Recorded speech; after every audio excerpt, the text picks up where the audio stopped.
En este capítulo, el Big Bang, la gran explosión que dio inicio al tiempo, al espacio, a la materia, sus misterios, la recesión de las galaxias y la expansión del cosmos, el destino del universo, expansión eterna o contracción hacia un nuevo colapso y un Big Bang invertido.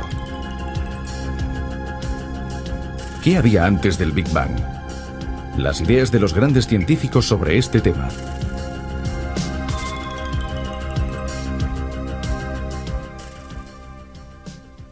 ¿De dónde provienen una silla, una mesa, una concha o un mineral?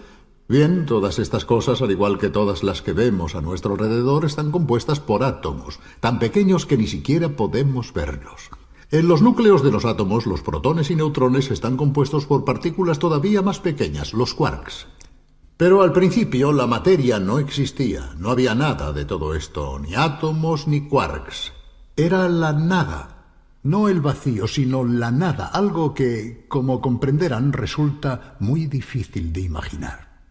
Después, de pronto, como en los juegos de manos de los prestidigitadores, que de la nada sacan un pañuelo o una flor, aparecieron los átomos que dieron origen a todas las cosas que vemos a nuestro alrededor.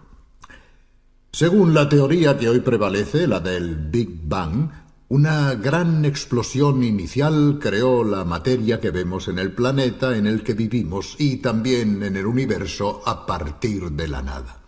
En este episodio hablaremos precisamente de este mágico momento que tuvo lugar en el origen del mundo que conocemos. Pero, ¿cómo pueden afirmar una cosa así los científicos? ¿Cómo han llegado a esta teoría del Big Bang? Nuestro recorrido empezará por un hecho que actualmente ya ha sido verificado por muchas observaciones y mediciones. El cielo estrellado que está sobre nosotros no es inmóvil, no está fijo, sino que está en expansión. Se está dilatando como un inmenso soufflé a una velocidad endiablada. Veamos el siguiente reportaje que nos explica cómo se ha llegado a esta conclusión. Nada parece más tranquilo, estático e inmutable que el cielo estrellado. Esos puntos luminosos temblorosos que son las estrellas y las galaxias vuelven a ocupar la misma posición estación tras estación y año tras año. Los únicos movimientos que son fácilmente observables no tienen nada que ver con las estrellas o las galaxias, sino con la Tierra, que al girar alrededor del Sol descubre nuevos paisajes celestes en el transcurso de su viaje anual. Sin embargo, los astrónomos han descubierto que la aparente inmutabilidad del universo, del que solo vemos una pequeña porción en el cielo nocturno, es una ilusión. Las galaxias y las estrellas que lo componen se alejan unas de otras a gran velocidad. Dicho de otro modo, vivimos en un universo en expansión. Pero, ¿cómo han podido los astrónomos darse cuenta de este extraordinario fenómeno? En 1927, el astrónomo estadounidense Edwin Hubble, al analizar la luz de las galaxias, se dio cuenta de que ciertas líneas del espectro de la luz, en vez de encontrarse en su posición habitual, se habían desplazado hacia el rojo. ¿Por qué? Este fenómeno singular llamado redshift, o desplazamiento hacia el rojo, se puede explicar con el llamado efecto Doppler de la luz. Debido a este efecto, la frecuencia de la luz emitida por una fuente que se aleja del observador se desplaza hacia el rojo. En cambio, si el emisor se acerca al observador, la frecuencia de la luz se desplaza hacia el azul. El efecto Doppler está provocado por el hecho de que la luz viaja siempre a la misma velocidad, la máxima posible en el universo. El desplazamiento hacia el rojo que los astrónomos pudieron medir en casi todas las galaxias solo puede significar una cosa. Estos cuerpos celestes están alejándose rápidamente los unos de los otros. Pero, ¿quién dota a estos aglomerados de centenares de millones, a veces de miles de millones de estrellas, de la energía necesaria para esta fuga que, como parecen indicar algunos desplazamientos hacia el rojo, se produce a velocidades cercanas a la de la luz? Para escapar de forma tan veloz, las galaxias no necesitan energía. De hecho, es el espacio el que se expande. Cada segundo, a la distancia de un año luz, se crean 15 milímetros de nuevo espacio. O sea, es la expansión del universo la que separa a las galaxias unas de otras.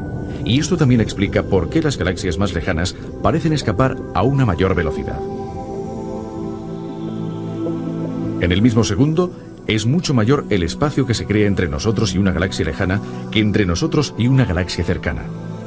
Basta recordar que por cada año luz de distancia, En un segundo se crean 15 milímetros de espacio nuevo. Para explicar cómo la expansión del universo provoca la recesión de las galaxias, veamos un ejemplo. Imagínense una pelotita con unos puntitos dibujados que son las galaxias. A medida que la hinchamos, los puntitos se alejan porque la pelotita se hincha y se expande, separando los puntos unos de otros, tal como sucede en el universo. Pero si el universo está en expansión, tal como concluyen las observaciones de los astrónomos, significa que este movimiento debe haberse iniciado en alguna parte. Entonces podemos pensar en hacer el recorrido a la inversa, ir hacia atrás en la expansión e imaginar qué pudo haber sucedido en el punto inicial. ¿Una explosión? ¿Un Big Bang, es decir, una gran explosión? Veamos con más detalle cuál es el razonamiento que sostiene esta hipótesis.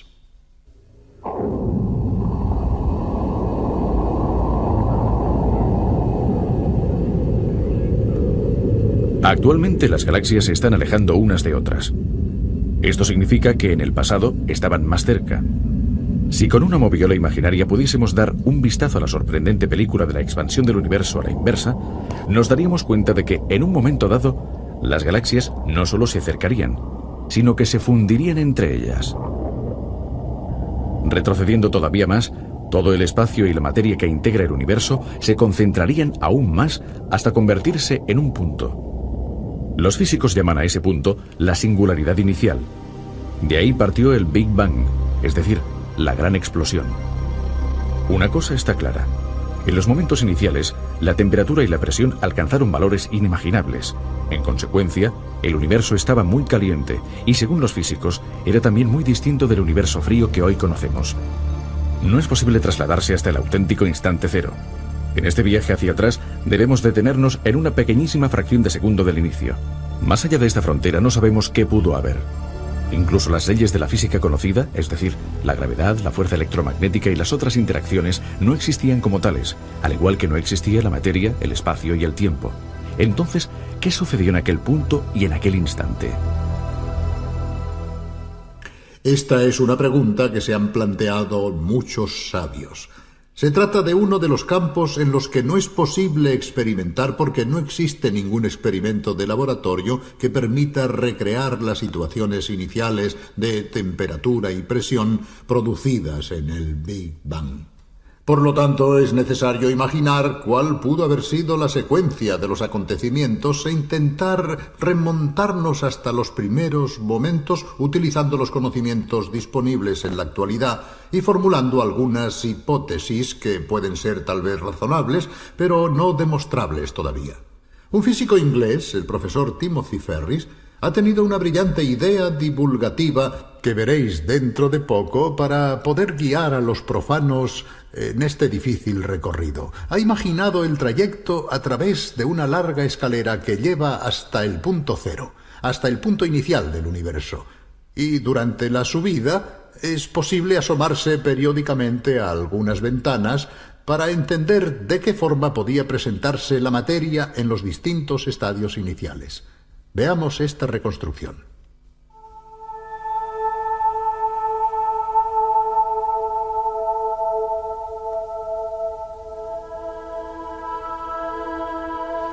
Imaginemos que cada ventana a lo largo de la escalera se abre en una época muy concreta de la historia del cosmos, cada vez más hacia atrás en el tiempo.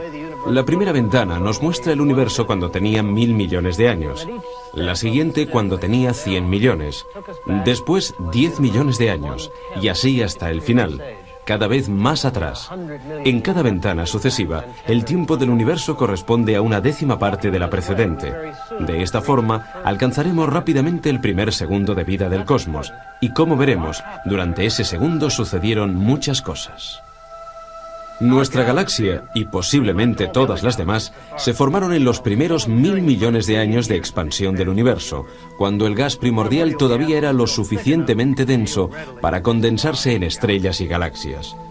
No conocemos todos los detalles sobre cómo se formaron las galaxias, pero consideramos que tenemos un buen conocimiento de cómo era la Vía Láctea en su etapa de formación. Estas estrellas de primera generación estaban formadas sobre todo por hidrógeno y helio. Si hubiera existido vida inteligente en esos primeros días de existencia del universo, la tabla de los elementos que todos conocemos habría indicado solamente hidrógeno y helio. Después de haberse expandido durante casi 1 millón de años, el universo se hizo transparente a la radiación y los fotones pudieron viajar libremente sin chocar con las otras partículas. La luz se separó de la materia. De hecho, libres y sin la acción perturbadora de los fotones, los electrones pudieron unirse a los núcleos. Un electrón que orbita alrededor de un protón constituye un átomo de hidrógeno, el elemento más sencillo y abundante del universo. 2 electrones alrededor de una pareja de protones y una pareja de neutrones forman un átomo de helio.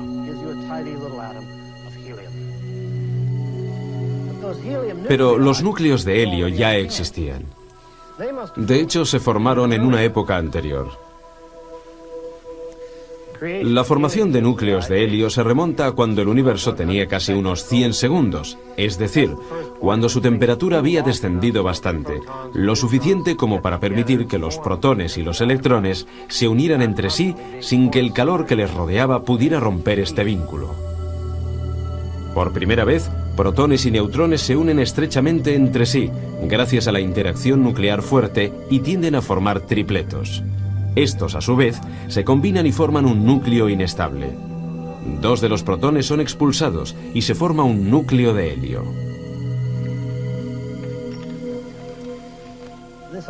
Este elaborado mecanismo de acoplamiento entre las partículas parece haber sido muy efectivo en los primeros instantes de vida del universo. Los físicos teóricos calculan que aproximadamente 1/4 parte de toda la materia del universo debió transformarse en helio. Y cuando los astrónomos, al estudiar la composición química del universo, descubrieron que, en promedio, 1/4 parte de la materia estaba formada por helio, tuvieron una de las pruebas más convincentes de que la teoría del Big Bang avanzaba en la dirección correcta. Ahora nos remontamos a tiempos muy remotos, cuando el universo tenía 1 segundo de vida. El calor era tan intenso que ni siquiera la interacción nuclear fuerte podía mantener unidos a los protones y neutrones. El universo era el llamado caldo primordial, formado por quarks libres, y no podía existir ninguna otra partícula fundamental. 1/10 de segundo, 1/100ésima de segundo después del inicio del tiempo.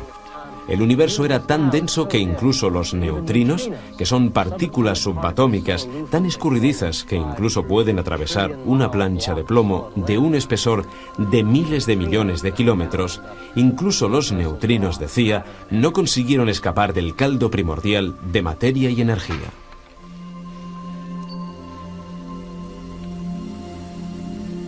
1.000 millonésima de segundo después del inicio, el calor todavía era tan intenso que la fuerza electromagnética y la interacción débil aún no se habían escindido y separado, y existía una única interacción unificada, la fuerza electrodébil. Durante este periodo de tiempo se crearon un gran número de partículas Z. Bosones débiles y fotones actuaban en conjunto, y el universo estaba regulado por 3 únicas fuerzas en lugar de 4.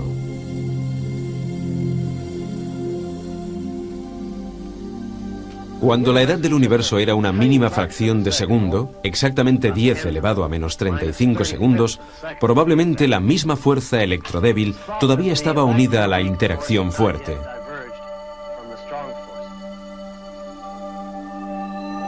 Durante un breve momento, la simplicidad natural prevista por las teorías unificadas fue real.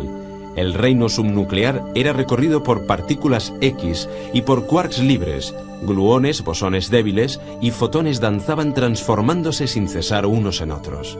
Solamente operaban 2 fuerzas en los primerísimos instantes de vida del universo, la gravedad y esta interacción conocida como gran fuerza unificada.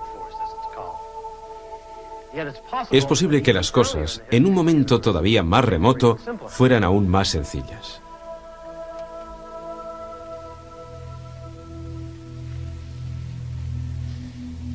Estamos en el primer instante del universo. La fracción de tiempo transcurrida desde que el universo empezó a expandirse es tan pequeña que, para cuantificarla, sería necesario escribir, después de la coma, unos 40 ceros.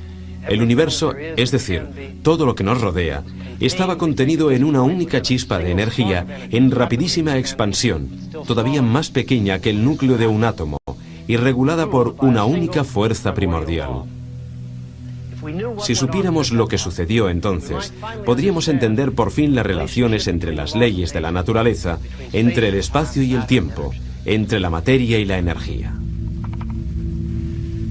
Por el momento, todavía no lo sabemos. Es necesaria una teoría que nos explique cómo se comporta la naturaleza en esas condiciones extremas. Se está trabajando para descubrirla y se considera que será una teoría cuántica de la gravedad, llamada de superunificación o de supersimetría. Es obvio que no sabemos qué nos dirá, pero quien consiga plasmar esta teoría podrá entrever el umbral de la creación.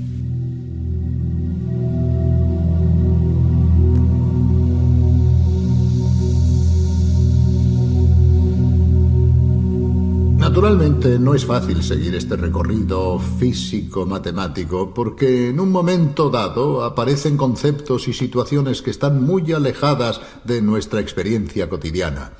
Por otra parte, los mismos físicos tienen dificultades para crear una reconstrucción tan distinta de todo lo que actualmente puede ser estudiado y experimentado. Pero ¿existe algún campo de la física que pueda resultar útil, por lo menos para intentar verificar algunas hipótesis? Bien, hemos hablado en Turín con uno de los más grandes físicos italianos, el profesor Tullio Regge, galardonado con el premio Einstein. Profesor Regge, ¿cómo pueden los científicos imaginar y experimentar, por así decirlo, el Big Bang? ¿Hay alguna manera de recrear al menos parcialmente las situaciones iniciales? La observación del Big Bang en sí misma no puede realizarse, aunque pueden verse sus efectos indirectos como la distribución de los elementos químicos en el universo, que nos da algunas informaciones sobre el Big Bang, pero ni los telescopios ni los radiotelescopios consiguen llegar a esa época, se han detenido antes por varios factores. ¿Cómo podemos llegar a saber alguna cosa utilizando los aceleradores? En un acelerador de partículas, que normalmente son protones, estas chocan frontalmente a energías muy elevadas. La energía, según la famosa ecuación de Einstein, E igual a m por c al cuadrado, se transforma en materia, es decir, se crean nuevas partículas y se crea una gota infinitesimal de ese plasma, como lo llaman los físicos, que empapaba el universo primordial. Se trataba de una materia de altísima densidad y altísimas temperaturas. O sea que prácticamente es como hacer circular dos bolas en sentido contrario dentro de un anillo que chocan en pleno aire, como si se disparasen dos cañonazos esperando que las balas de cañón choquen en pleno aire y... En este caso crearían materia. En este caso crearían materia. Como sucedió en el Big Bang. Y también antimateria. Es más, habitualmente una de las dos partículas es un antiprotón y, en consecuencia, antimateria, y la otra es el protón.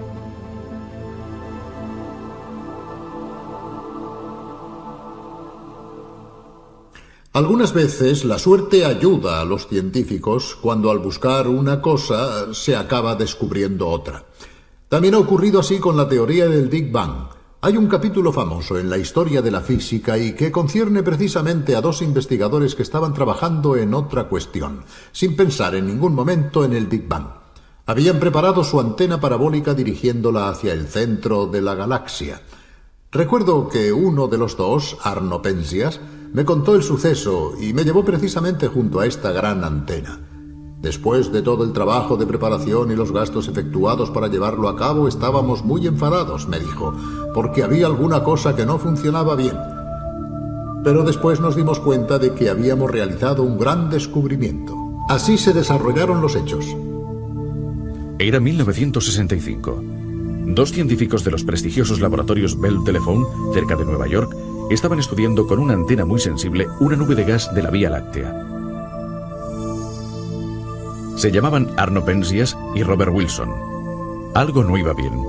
Una misteriosa perturbación se resistía a los numerosos controles y las repetidas verificaciones. Por fin, los dos científicos se rindieron a la evidencia. No era una perturbación, sino una radiación que parecía provenir con la misma intensidad de todas direcciones. Se había descubierto la radiación cósmica de fondo, el eco del Big Bang, una de las pruebas más convincentes de que el universo nació hace miles de millones de años en una gran explosión. La teoría del Big Bang elaborada por George Gamow había previsto que debía existir algo parecido, pero durante años nadie había observado esta radiación. Después, la antena sensible de Penzias y Wilson captó este eco. La radiación de fondo ha sido estudiada con más detalle gracias a satélites astronómicos especiales como el estadounidense COPE.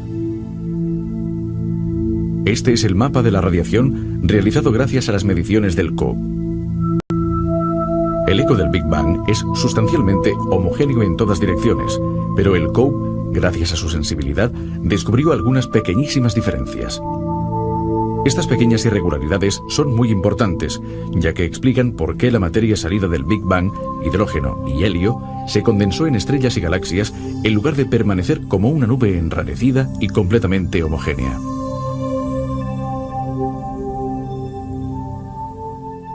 Naturalmente hay una pregunta que todos nos planteamos. Bueno, el Big Bang es difícil de describir, de comprender en sus detalles.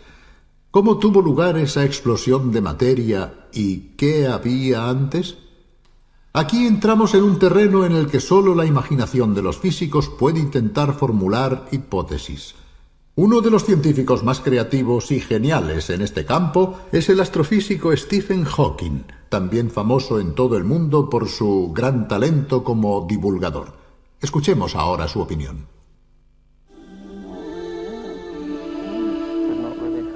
Podría ser que el universo no tuviera un inicio. Podría ser que el espacio-tiempo forme una superficie cerrada, sin límite, como la superficie de la Tierra, pero con otras dos dimensiones. Si la hipótesis de que el espacio-tiempo es ilimitado, pero finito, es correcta,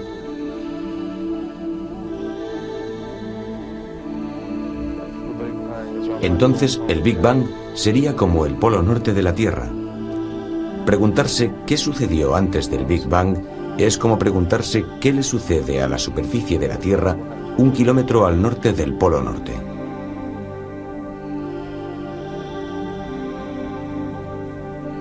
Es una pregunta sin sentido.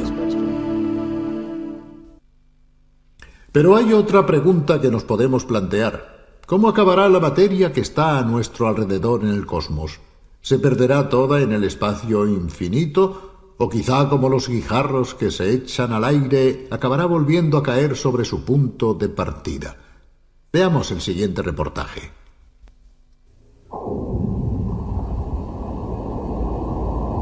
¿Cuál será el destino del universo? ¿Continuará su expansión eternamente, haciéndose cada vez mayor y más frío, hasta que por fin todas las estrellas se apaguen y la materia, ya oscura e inerte, continúe vagando por el cosmos sin evolución posterior? ¿O quizá la expansión, en un momento dado, se parará y el universo volverá a contraerse, las galaxias se acercarán y se fundirán entre sí, hasta que todo se colapse en una especie de Big Bang a la inversa, para quizá volver a explotar en un nuevo Big Bang, dando lugar así a un universo oscilante que se expande y se colapsa eternamente?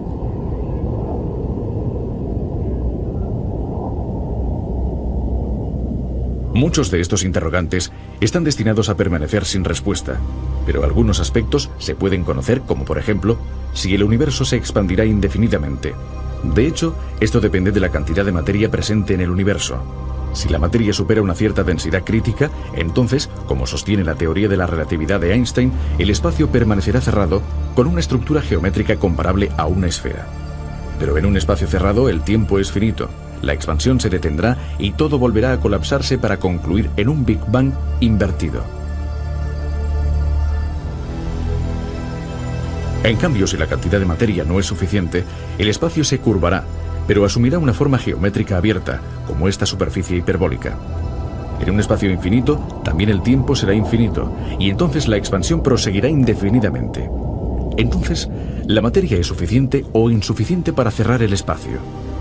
La materia luminosa fácilmente observable, es decir, las estrellas y las galaxias, es insuficiente, pero los astrónomos piensan que en el cosmos existen grandes cantidades de materia oscura. polvo, gases, cometas, asteroides, planetas o partículas mucho más ligeras como los neutrinos. Si los neutrinos tuviesen masa, la materia presente en el universo podría superar la densidad crítica.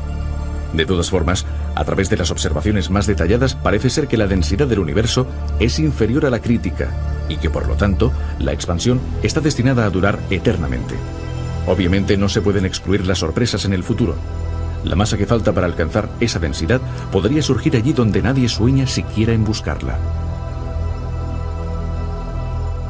Para concluir, una última pregunta. ¿El universo que conocemos es el único que existe? ¿No podría ser que al encontrarnos en su interior no podamos ver más allá de este horizonte, de esta dimensión, mientras que, en realidad, podrían existir muchos otros universos paralelos, concéntricos o que se cruzan? ¿Qué piensan al respecto los físicos? Escuchemos de nuevo a Tullio Regge. Muchísimas personas imaginan universos fuera del nuestro e intentan comprender qué sucedió en el Big Bang. Nosotros no sabemos qué sucedió en el Big Bang, pero existen muchísimas teorías. Haciendo una comparación, para abrir una puerta, necesitamos unas llaves. Quien no tiene llaves no puede abrir la puerta. Pero tampoco se abre la puerta si encontramos un manojo con 1.000.000 de llaves, porque no se sabe cuál es la correcta. En cierto modo nos encontramos en esta segunda situación. Hay muchísimas teorías que tratan de imaginar qué sucedió en el momento del Big Bang. Puedo catalogar algunas de estas hipótesis extrañas sobre el Big Bang. Que el número de las dimensiones del espacio no sea 3, sino mucho más elevado, incluso infinito. Que exista, como ha postulado Hawking, una transacción cuántica en el espacio a través de direcciones imaginarias en el tiempo, algo muy complejo matemáticamente. Y que el espacio se haya ramificado, que haya creado universos paralelos. No conocemos las respuestas a algunas de estas preguntas, porque para hacerlo sería necesario llegar exactamente al momento del Big Bang, y aquí precisamente es donde hallamos dificultades enormes.